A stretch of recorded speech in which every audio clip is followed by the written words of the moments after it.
President Trump continues to weigh whether or not to launch airstrikes against Iran. He spoke yesterday at the White House.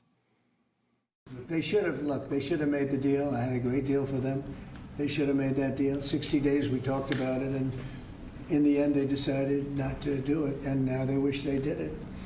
And they want to meet, but it's, you know, it's a little late to meet, but they want to meet, and they want to come to the White House. They'll even come to the White House, so we'll see. I may do that.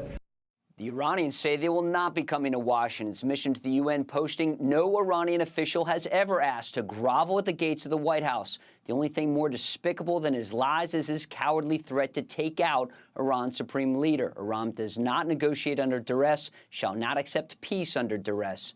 Now, the U.S. Embassy in Jerusalem remains closed through Friday. It posted a few minutes ago, urging U.S. government employees and their families to continue sheltering in place after the largest hospital in Israel was hit by that Iranian missile. The supreme leader of Iran spoke yesterday for the first time since Israel launched its strikes with a message to President Trump, saying the U.S. president threatens us with his absurd rhetoric. He demands that the Iranian people surrender to him. They should make threats against those who are afraid of being threatened. The Iranian nation isn't frightened by such threats. Of course, martyrdom goes back to the 7th century, guys. Iran's deputy foreign minister says if the Americans decide to get involved militarily, we have no choice but to retaliate wherever we find the targets necessary to be acted upon.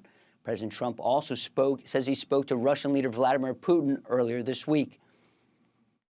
And I spoke to him yesterday, and I said, you know, he actually offered to help mediate. I said, do me a favor. Mediate your own. Let's mediate Russia first, okay? I said, Vladimir, let's mediate Russia first. You can worry about this later. So as President Trump continues to mull whether or not to strike Iran, U.S. military assets continue to pour into the region.